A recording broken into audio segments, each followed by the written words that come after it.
Welcome everyone. Thank you for joining us today. We're delighted there are so many of you here. Thank you also to our panelists for supporting this event and agreeing to participate in the discussion. Let me make some brief introductions. Joanne Etherton, Climate Finance Lead for Client Earth, which is an environmental not-for-profit using the power of the law to protect the planet and all that inhabit it. Jonathon Porritt, co-founder of Forum for the Future, a veteran campaigner and eminent writer, broadcaster and commentator on sustainable development. His latest book is called Hope in Hell, A Decade to Confront the Climate Emergency. And Mike Berners-Lee, author of There Is No Planet B and How Bad Are Bananas? He consults, writes and researches on sustainability and responses to 21st century challenges. My name is Jan Swiderski, and I'm one of the founders of the Global Returns Project. We're a climate charity, and we're running a campaign to encourage people with savings and investments to reinvest in Earth, which means to give a tiny proportion of savings and investments every year to not-for-profit climate solutions. We're also working with financial institutions to offer their clients this option as part of normal business. Research shows that giving to the best climate charities is the most effective climate action that many people can take. And when you reinvest in Earth, you can make your savings significantly more sustainable. We need to rethink many things to address the climate crisis, and how we think about our savings is part of that. Now, in a free market economy, most people with savings and investments are by definition capitalists. It's their savings and investments that in large part provide the capital for all those businesses who in turn do their best to make a profit as part of the capitalist system. All of our investment decisions have an impact. We hand over our money to banks and corporations, and they make millions of decisions every day to try and make a profit and give us some return on those savings. How they do that will also have an effect on our planet. Capitalism is a system which protects private property, including those savings. It allows private profit and allows the free market to operate for profit. Most of the world runs according to some version of capitalism. Even nominally communist countries such as China and Vietnam have a system which is fueled by profit and is sometimes called state capitalism. Now, because unconstrained profit is indifferent to environmental damage, some people argue that the problem is the profit motive itself and that it needs to be challenged in order to respect our planetary boundaries. But profit is central to capitalism, and capitalism is the dominant way we run most societies and economies. So today we're asking three of the most prominent experts on sustainability and climate finance to explore some of these issues. Let me start now with a question for Mike Berners-Lee. Mike, in There Is No Planet B, you identify various components of our current form of capitalism that are harmful to the environment. Issues like the use of GDP to measure progress, global wealth inequality, and the politics of neoliberalism. What element of today's capitalism do you consider most threatening to the planet, and what must be done about it? Oh, Mike, you're on mute, I'm sorry. You might just... Okay, there we go. Okay, so where do we start with the problems with capitalism?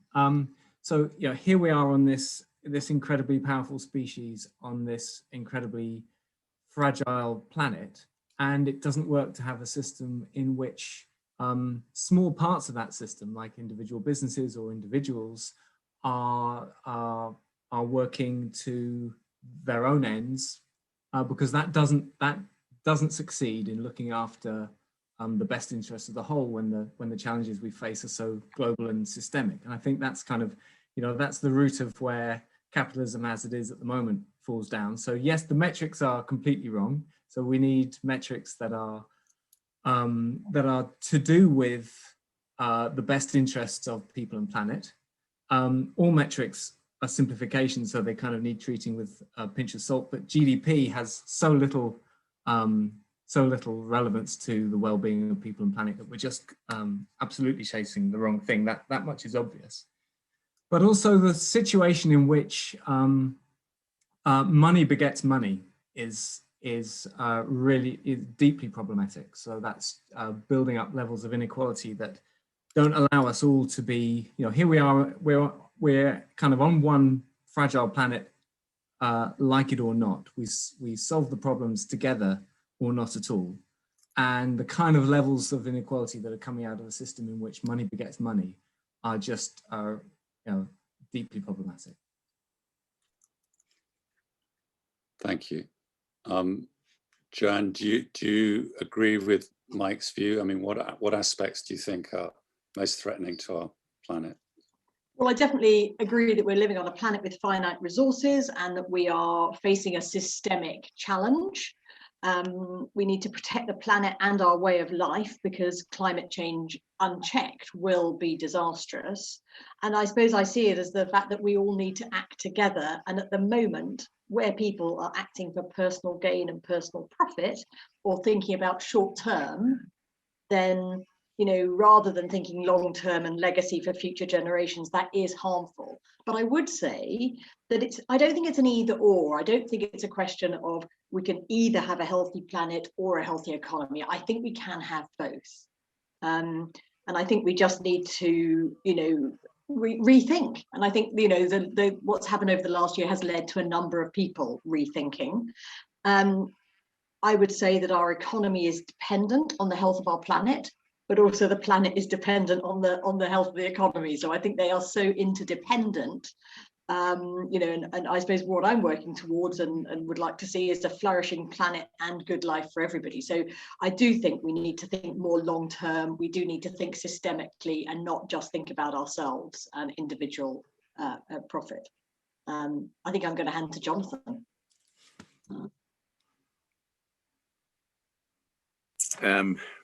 Yeah, thanks, Joanne. I certainly agree with Mike in everything that he said there, and this whole story about metrics and GDP and everything else is really crucially important, because if we can't even get the basics right, and I do consider those to be really basic challenges, by the way, working out how to measure what constitutes real value in the global economy today ought to be a relatively simple thing, but we can't even do that. But I want to go back to what you might describe as the essential components of a capitalist system, because we can't really work out whether capitalism is a system in which one can deliver a just and sustainable world or not until you look at what those essential component parts are. And for me, they come down to 5 things. They come down to markets. There has to be a market economy. It comes to profit, as you said. It absolutely talks to the dependence on private property. But there are 2 extra elements beyond that that are really crucial. The first, and I think Mike was touching on this, is accumulation. So money begets money, as you put it, Mike. This is absolutely written into capitalism today, is you don't stop anywhere. By the time you've acquired your first million, your only challenge in life is how to get to your 10th million, and so on and so forth. So accumulation is critical. And then underpinning all of that, of course, Jan, is economic growth.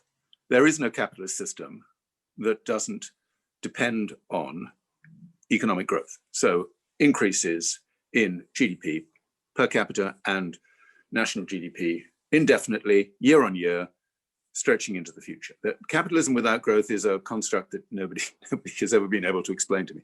Now, personally, I'm convinced that when it comes to markets, we can make markets work. We fail to do that completely at the moment, but we can do it.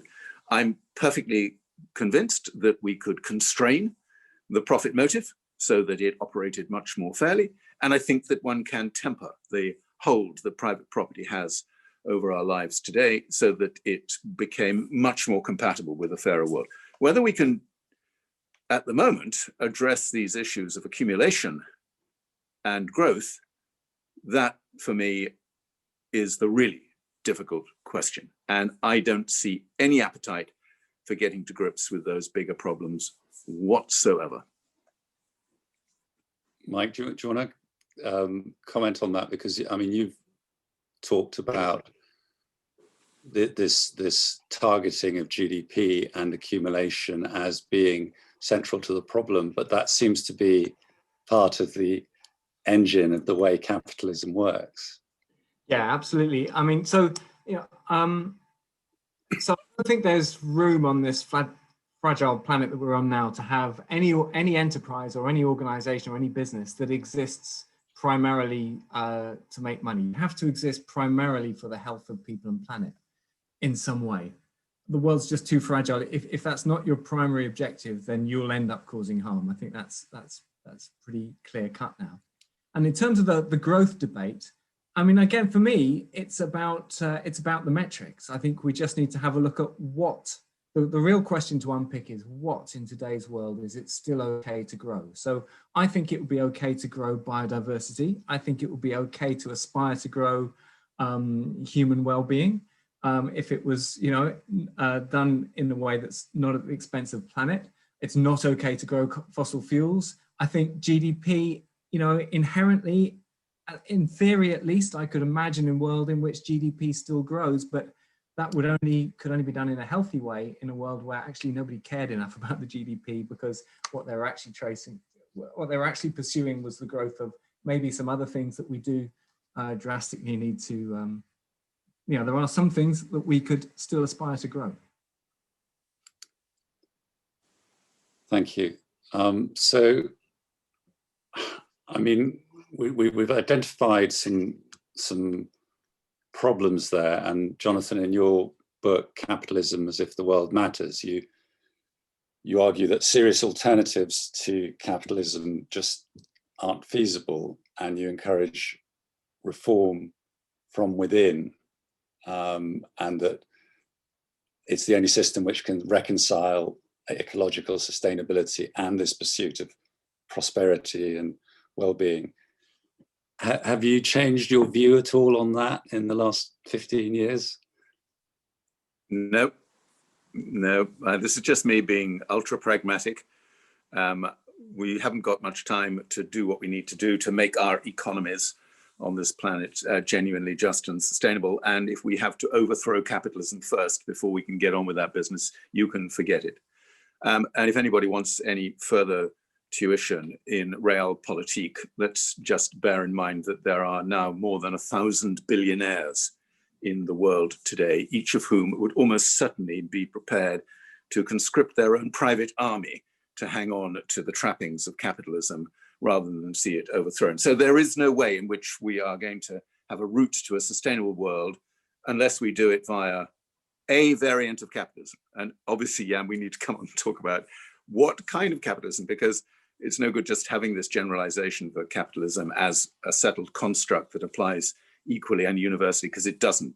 We're in the middle of a period of time with a particularly vicious form of capitalism, which paradoxically will actually kill capitalism unless it is constrained itself. So I haven't moved away from my sense that we have to do it through capitalism. The challenge of moving to a different kind of capitalism just gets more and more urgent.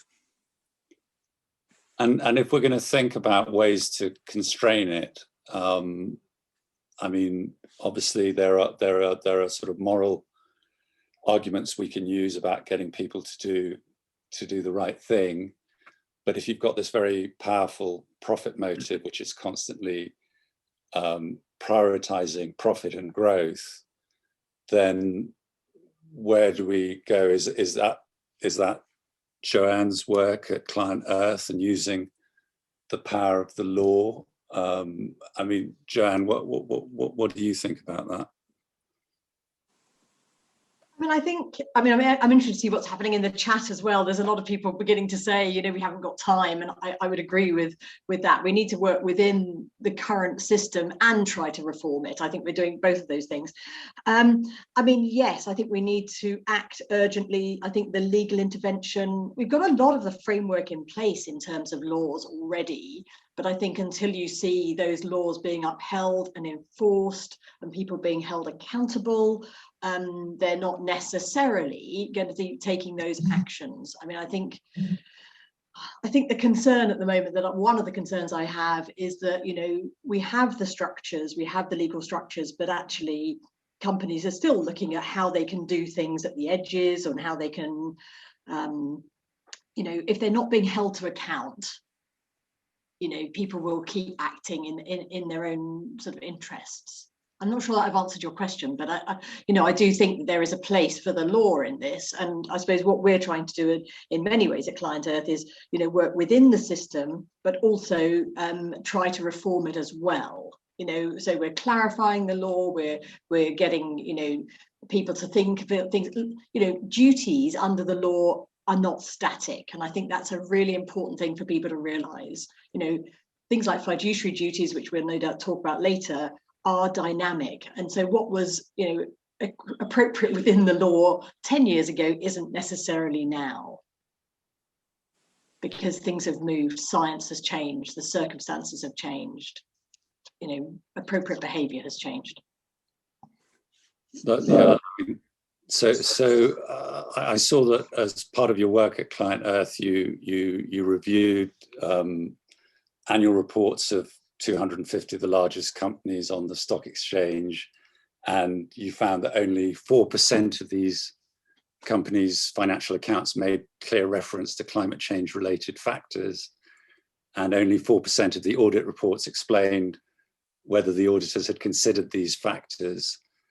And your report also found that risk of stakeholders being misled through material emissions or greenwash in their annual report is significant. Mm-hmm. I mean, from your perspective as a lawyer, what else could we been doing to make companies change their behavior? I mean, I think it's worth saying there has been significant change. There is improvement, but I think at the moment there's a lot of words.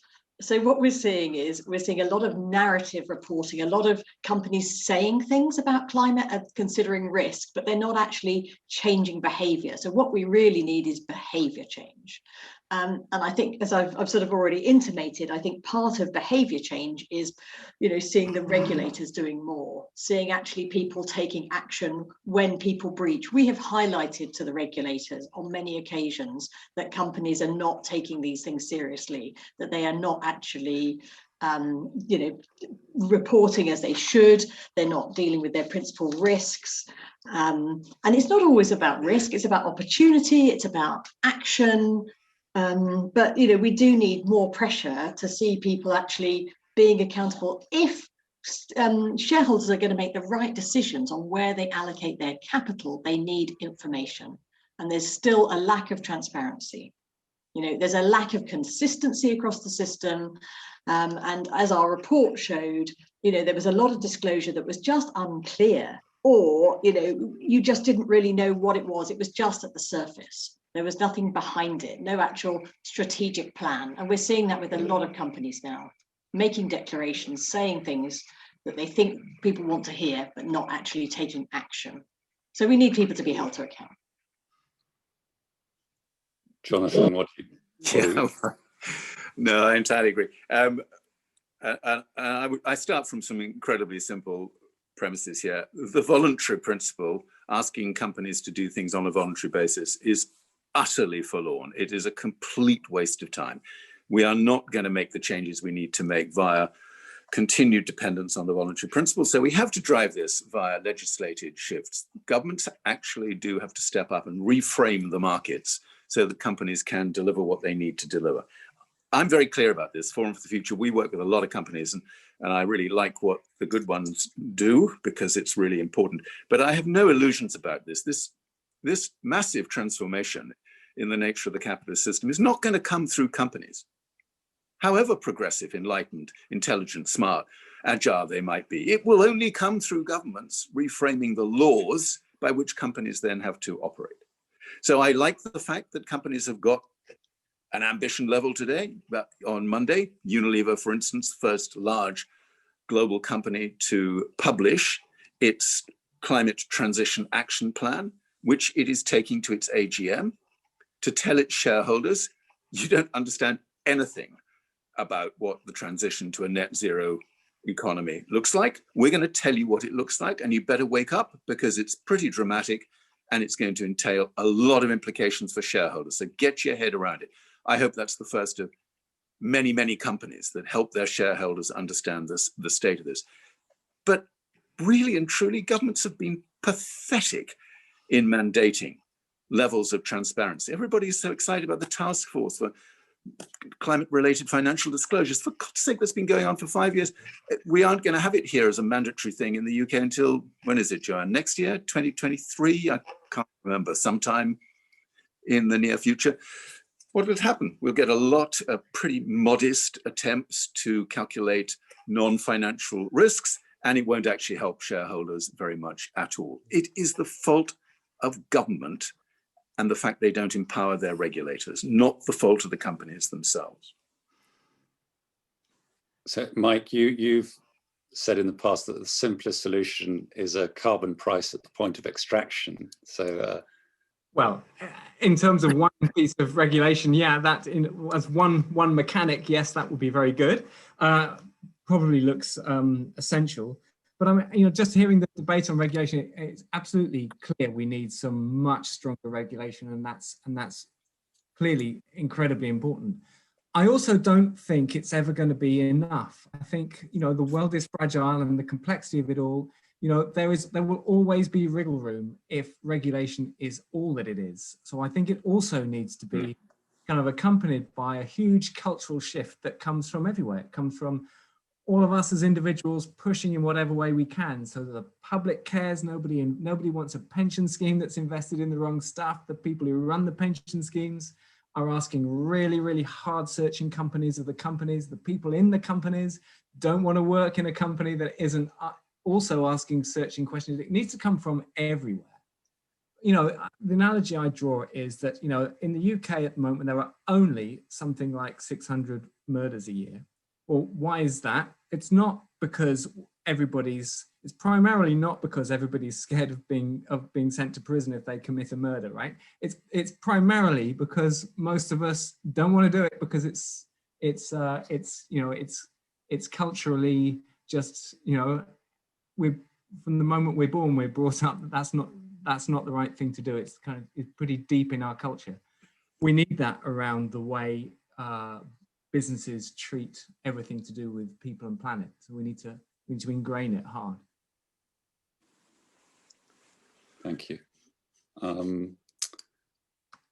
Let's just move on a bit. I mean, we've been discussing, how to make capitalism less harmful. Now, work we've done at the Global Returns Project shows that funding not-for-profit initiatives which operate without capitalist incentives are a vital part of addressing the climate crisis, particularly during the next few years. What areas of climate action is the capitalist system least suited to addressing, which the not-for-profit sector still achieves? Jonathon, what do you think? Exactly that whole nexus of concerns and behavior change and cultural norms that Mike was just referring to. It's extremely difficult for market-based capitalist endeavor to reach into those critical elements of people's sense of personal responsibility and collective community responsibility, if you like. And pray God it stays that way. The market seems to expand into practically every aspect of our lives as fast as it possibly can. And the UK has actually paid a much heavier price through COVID-19, given that we're marking the deaths of everybody who's died over the last year. One of the reasons why so many people have died in the UK is because we had one of the most marketized economies in the whole of the Western world. And by handing over responsibility for things like track and trace, we have paid a very heavy price because we didn't rely on public services and those bits of the community which are much better at doing things like that. So I would like to see marketization and all of those processes now brought to a complete halt, and reaffirming the role of the public domain from public civic governance, if you like, local authorities and so on, all the way through to community activism. And those are the really critical bits of climate activity that we're going to need to see far more of. And if I may, and just the last thing, I do want to include in that activism. Thank God the capitalist economy has not yet found a way to marketize climate activism, give it half a chance, and I'm sure they will fairly soon. But for the bits of the system that are going to need to ramp up really powerfully, it's going to include the need to ramp up numbers of people prepared to be active and indeed prepared to commit to civil disobedience, to change the rules of the game. So for me, when you're talking about funding non-profit elements in the spectrum of human activity, that includes the activist elements.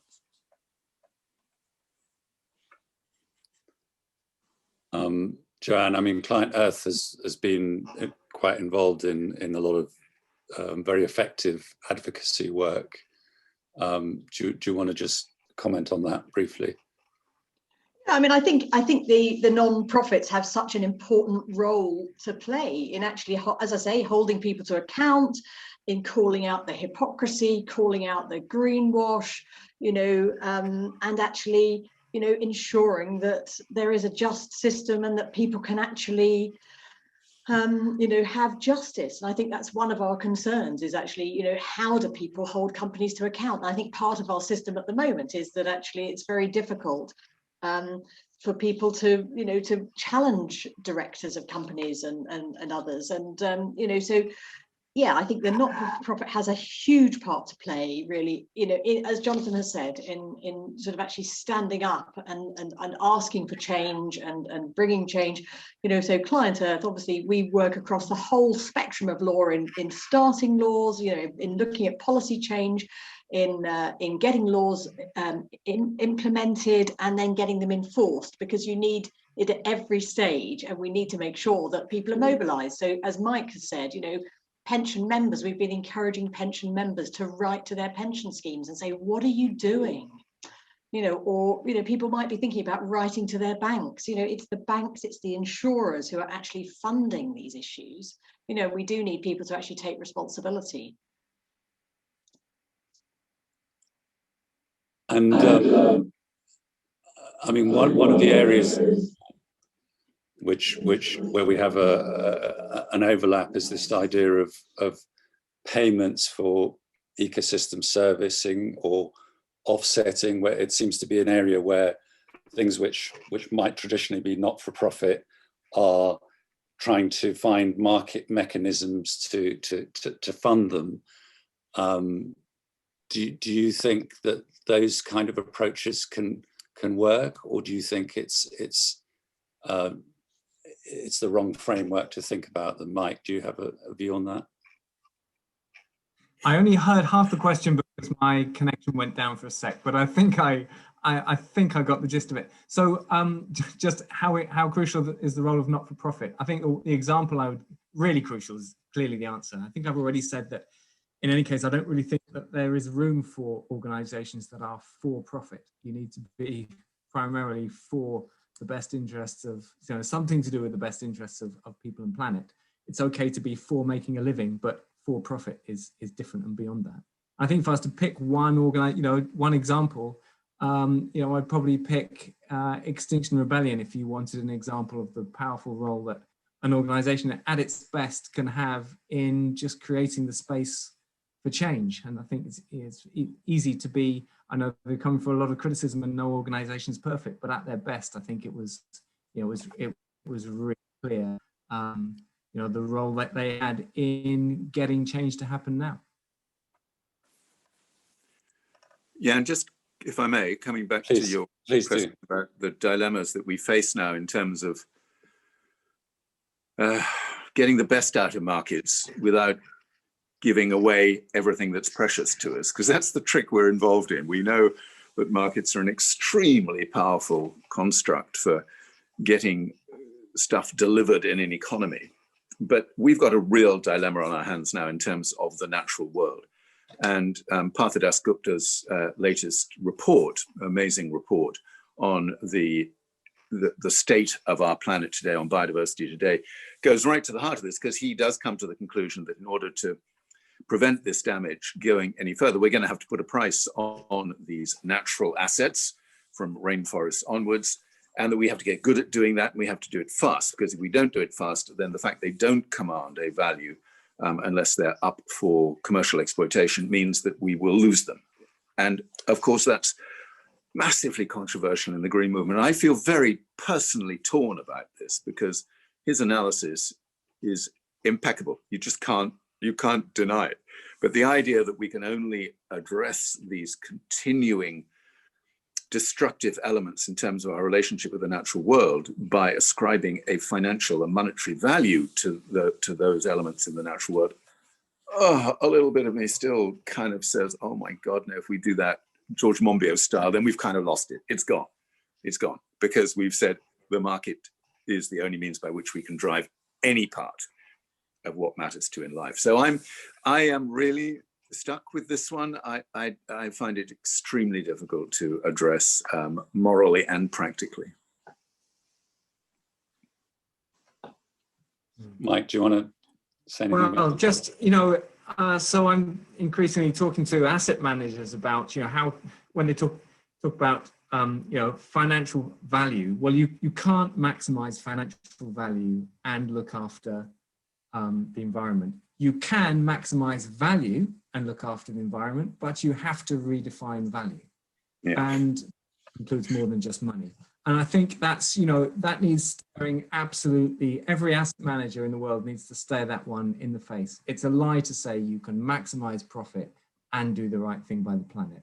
You have to redefine value. And I'm quite heartened by the number of times I found I can be in a room full of asset managers and say that, and they will sort of broadly nod at me, maybe with question marks. I'm not sure what happens when I leave the room, but I'm feel heartened by the credibility that is starting. I think that idea has more traction than I would have expected a couple of years ago. Well, I mean, the name of the Global Returns Project is about suggesting identifiable returns from giving. In other words, the returns that you get are shared and global. And classical economists talk about externalizing costs. We're interested in externalizing benefits and trying to encourage people to think about their financial assets, and an integral part of that to reinvest in Earth, to give some part away, which is a reinvestment in our natural systems and in all the work that all the not-for-profits that are trying to protect them are doing. I might just take some questions now, that we've had quite a lot of questions coming in from various people. But before those questions, thank you to the three of you for taking the time to be with us here today. I just want to make two quick announcements.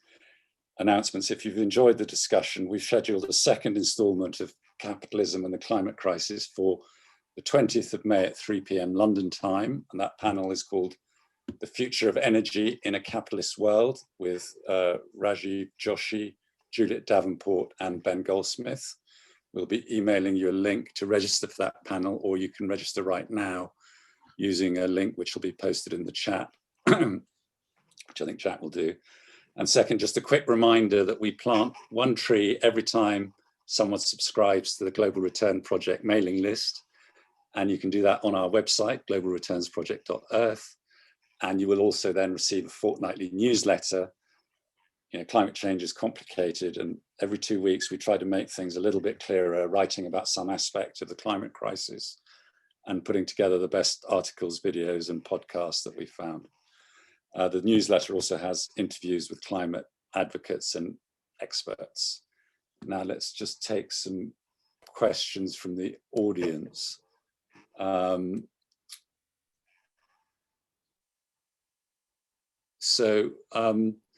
Sophie Street is asking, what are your thoughts on the new UN system of environmental accounting, ecosystem accounting framework, measuring natural capital in economic reporting?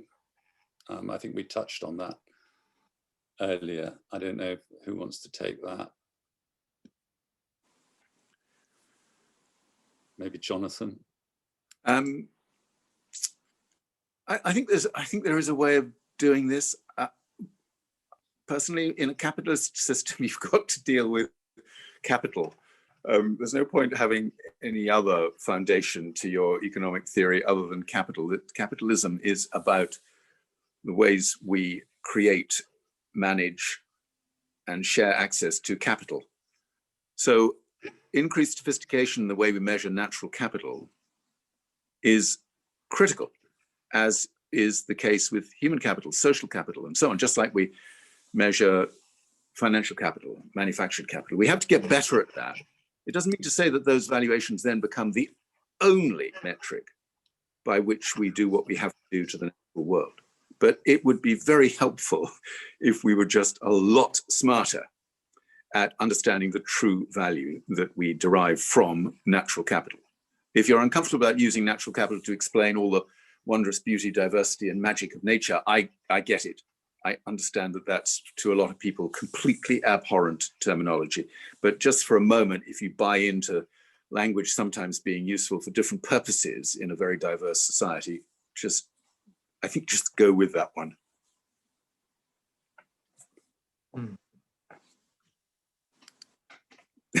Joanne or Mike, do you have a view on that? Yeah, I do. So I think, yes, we need, it's good to do all that sort of accounting of the natural environment in economic terms and putting a value on things. That's right. But what it's really important not to get sucked into is the idea that if we can't put a financial value on it, it isn't worth it. It isn't worth anything, and it doesn't meaningfully factor into our decision making. Because I think that's a disaster. You know, whilst it's good to put financial value on the environment wherever we can, we absolutely can't do it everywhere. Yeah. So yeah, it's like money needs putting in its place. I'm not advocating a world that doesn't have money, but it absolutely, just to repeat, you know, we need to extend our definition of value to a long way beyond money. Got another question here from Emre Kagic-Basi. Can activist investors not be an alternative to governments or legislative changes through voting rights and forcing companies to act even before legislation takes shape? Joanne, do you want to? I'd definitely like to say something about that. I mean, I do think they've got an incredibly important role to play in actually, you know, challenging companies on their behaviour, in, you know, voting. And I think that investors need to consider all of the tools in their toolbox. So I do think they need to think about, one, you know, what are you investing in? But also, you know, how are you using your rights to engage, your stewardship rights, your voting rights, you know, and some of the bigger institutional investors, are you also getting involved in the public policy debate? Are you actually using your vote and your voice to talk to the government, to talk to the regulators, to actually see what we need to be doing? I mean, I think one of the challenges from what Mike was saying just now is the whole sort of current definition of fiduciary duty. It is very difficult for many fiduciaries to actually, you know, consider things that are not of financial impact. You know, their duty is to look at the, you know, the financially material issues and to consider those. And I think, you know, what we're trying to do is think about, you know, how do we extend that definition? We're very much trying to get people to think about, you know, system level risk and the fact that actually, you know, our economy is so important. You know, you do need to think about what the impact of your investment is on the future of our economy, and actually to think about those things. You can't necessarily deal with these issues by just changing what you invest in. I mean, we need a real economy change. So I'm just sort of, I suppose, coming back round.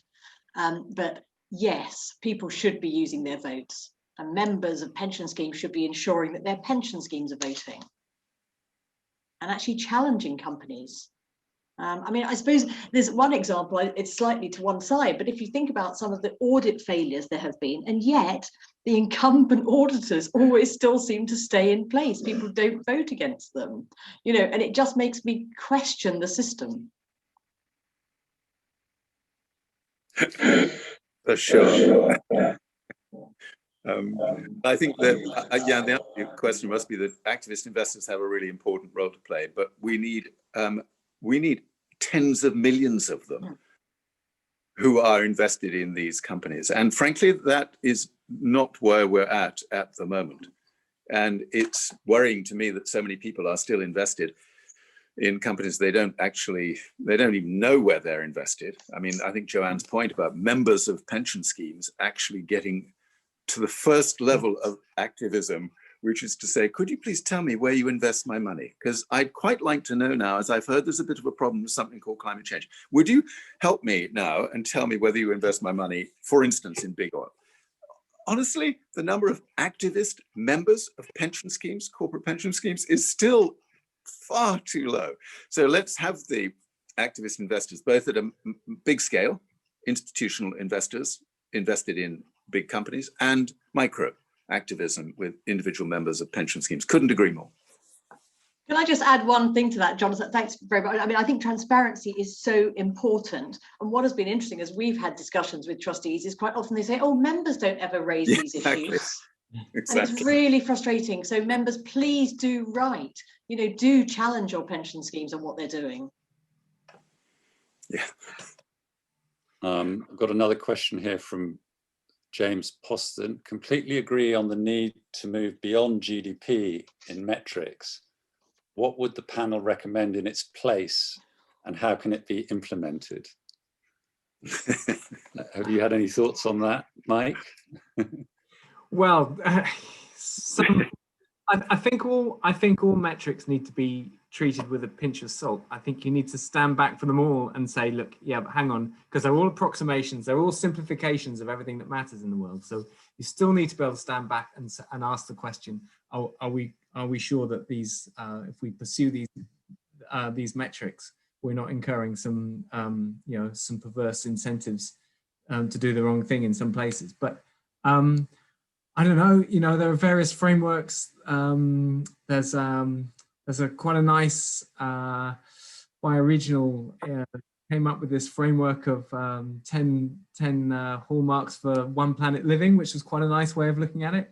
When we're looking at companies, asking the question, to what extent is this company pushing for a low carbon and sustainable world? We're developing a framework which is trying to ask really holistically questions that do include things like, what are you doing with your carbon footprint, but also really importantly, questions on things like, what does the whole of your rhetoric look like, your narrative?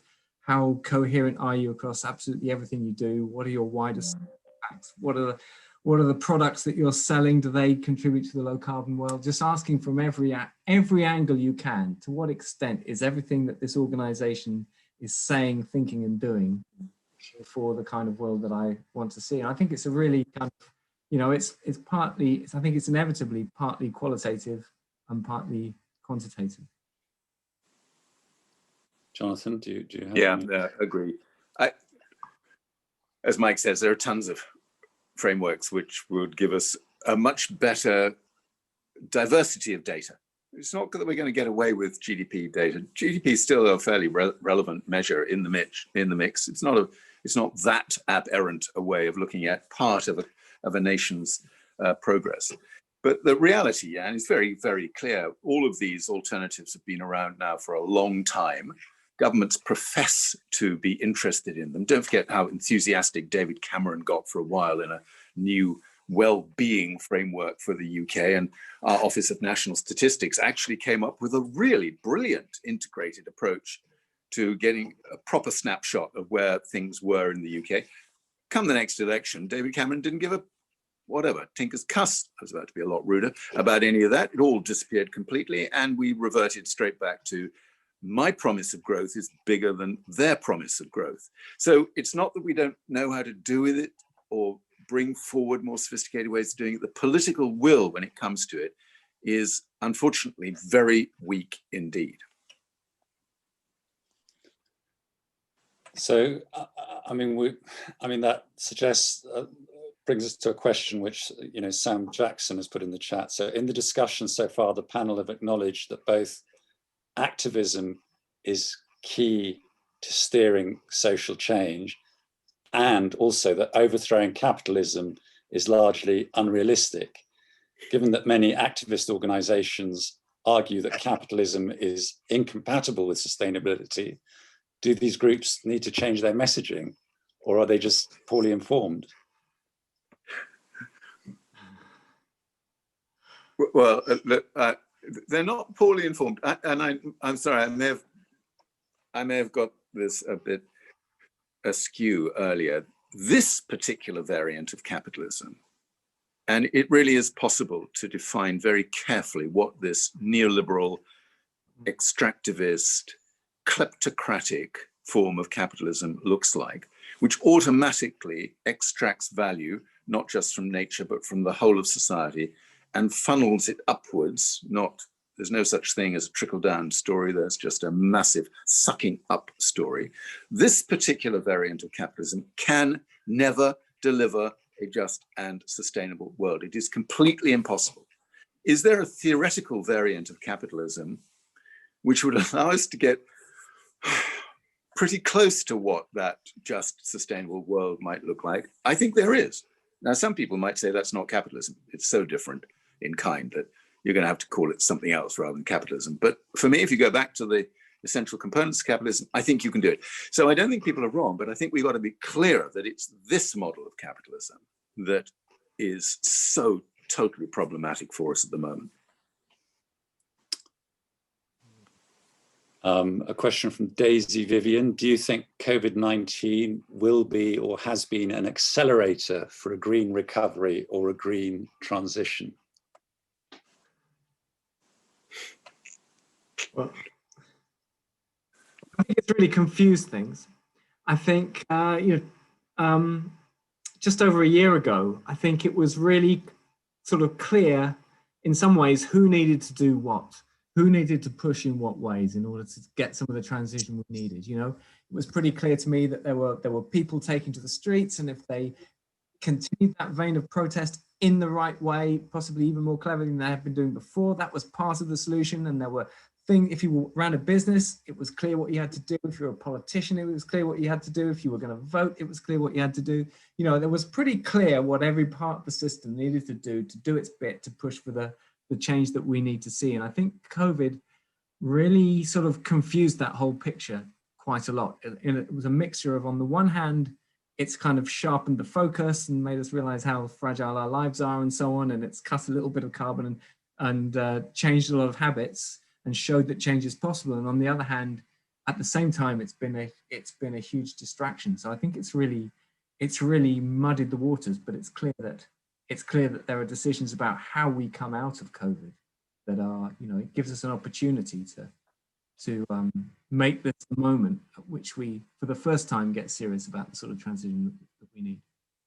I think that I'd sort of just say, although I hear what Mike's saying, I think, and it has added confusion, I think it's also has led to a lot of people questioning things and actually thinking about our, you know, society and our systems and how, what we value. I think it's been fascinating to think that actually we've suddenly realized how dependent we are upon those who work in the jobs that are the less well paid, but actually we wouldn't have survived without certain people. And I think that sort of turned on its head some people's values, and I think that's really interesting. I mean, clearly significant money is now being poured in to prop up certain businesses, to provide support the economy and that sort of thing. And I suppose, you know, what I'd like to see is, green recovery. We wrote to the Prime Minister, a year or so ago and said, look, we do need to make sure we're careful how we what companies we support and make sure they are actually working towards the good of the planet. I suppose my concern also is that there's been so much money, put in. We've now got such huge debt that actually it's a lot of the money over a decade is being spent in a really short time. So we do need to actually make sure that that is in a sustainable economy. Yeah, well, that'd be a great thing. I totally agree with you, but to be honest, the gap between political rhetoric on this, that we're going to build back better and build back greener, and it's all going to be an opportunity to marshal the resources of the global economic system to address climate change, is just utter bollocks. I mean, the detailed analysis that is done by Oxford University's economic recovery analysis, or by Vivid Economics, there are 3 or 4 ways of looking at this. Actually, the total percentage of the net investment in national economies that could be said to have positive green characteristics is no more than 2% of the total spend, and it's trillions of dollars. Now, admittedly, that includes things like furlough schemes, et cetera, so you'd expect that to go on. But even if you just took investment for the long term, post the short term propping up stuff, it's no more than 18% of the total flow of trillions of dollars into economies around the world. So this is a massive exercise in grotesque hypocrisy, that they talk about seizing hold of this opportunity to build back a completely different kind of economy, and then they go and do exactly the opposite, which is to keep propping up yesterday's sunset economies and sectors rather than look to the future. Sometimes politicians are so utterly disgraceful you can barely believe it.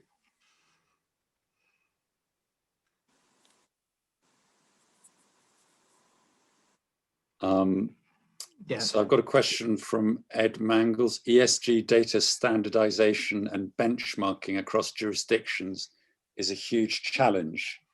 Who is best placed to shape the data? Government, regulators, users, asset managers, industry, experts? Any thoughts on that? Well, I'll just chip in with the first thought on it, which is that certainly what we're seeing is that the whole world of ESG data is unfit. It doesn't let you do a proper analysis of whether, that we see, of whether a company belongs in an ethical, what you call an ethical portfolio or not. Because actually, to assess a company in the way that I've sort of described, where you really look at everything it thinks and says and does to look at the world it's pushing for, requires a really careful, in-depth investigation. And there are metrics out there, and there are assessments out there that will give an asset manager cover to say, oh yeah, this company is fine. And actually, you've got to want to dig deep and get to the bottom to get yourself a decent understanding of that. So there's a whole kind of game raising of the whole picture, and I think it's going to be quite hard to have it just fitting into numerical metrics for sure. I think it needs to be, it's inevitably got a sort of subjective and qualitative angle to it. Can I saw somebody flashed up a comment in the chat box there about B Corps, and I think that it is worth mentioning that the process you have to go through to get yourself to be an accredited B Corp is pretty thorough. And there's a lot of drilling down into different aspects of what your company is doing to qualify and to get your score. Much more rigorous than would be the case with normal ESG accounting. So again, there are good examples out there, and I think they're important, and they will provide support in coming at a more thoroughgoing, standardized rigor in the way we do ESG reporting. But I think Mike's right, we're a long way off the mark where we would need to be. So is that a job for regulation, Joanne, in terms of standardizing this ESG? Gosh, I mean, that's well, I think that the problem is, I mean, how does that work across all the different jurisdictions? It's only taken 50 years, Jan, to get any kind of standardization on financial reporting. So I don't know why people expect us to get to standardized, rigorous ESG reporting in less than 10 years. Come on, we've got 50 years of fun and games with lots of people being very well paid off the back of it. It's going to require, I mean, there's, regulation, sure, but it's going to also require the whole system to be full of people who care so much about it that you just can't get away with rubbish. I mean, that's the cultural dimension that we need to be infused across all parts of the system. And I think regulation is one thing, but then I think that the financial regulators need to be resourced and actually have the remit to act and to actually hold people to whatever that regulation is. So another question that's come in: do you believe that the younger generation can change the landscape and put enough pressure on the regime to change? They're willing and protest, but will a big change be possible soon enough? Well, okay, I'll start on this one. So I think the younger generation comes at this with a fresh eyes that my generation doesn't have. And my generation's lived with decades of everything about the science telling us we need to be living in one way, and everything about society and economics telling us to do completely different things. And we've kind of lived with this hideous mismatch and glossed over it. And some of the younger generation just have a dazzling power to say it like it is and point out that the emperor hasn't got any clothes on. And, you know, I think that's an incredibly valuable contribution. I mean, we've also been asked if we can say something about individual behavior and consumerism and the acquisitive nature of individuals. I mean, I sense there's a generational change going on there as well, but I don't know if Jonathan, you have any comment on that? It's an important part of the total mix. There's no question about that. And consumer behavior will always be part of the mix. But nobody should look to changes in consumer behavior as the principal means by which we change the system. It will be a critical element in it, but it won't be the system changing bit of it. Young people, I couldn't agree with Mike more. I think this is a fantastically important dimension in the 2021 climate story through to Glasgow, and in particular when young people have a chance to get back out on the streets. It's been impossible for young climate activists to do what they would have wanted to do in 2020. I mean, it was just impossible. And the whole story about the momentum built up in 2019 came juddering to a halt, really, in 2020. My sense is that they will regather. They've got wind in their sails. When you hear truth being spoken to power by young people in that way, it's unanswerable and it shifts the dynamics. So for me, critical part of the total story and really positive part.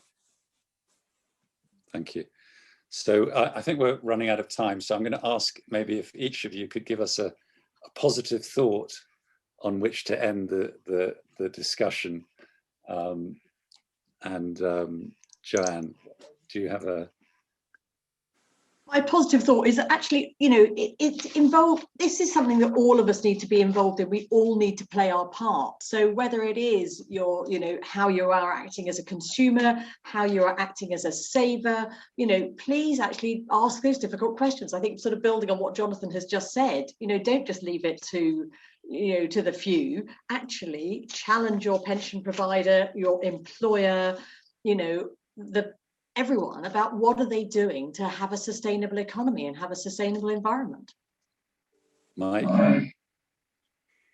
Yeah, I agree with that. My positive thought would be that I'd say 2 or 3 years ago, I really couldn't see much evidence at all that humanity as a whole had any hope of, was showing any signs of even beginning meaningfully to get on top of the challenges we're facing.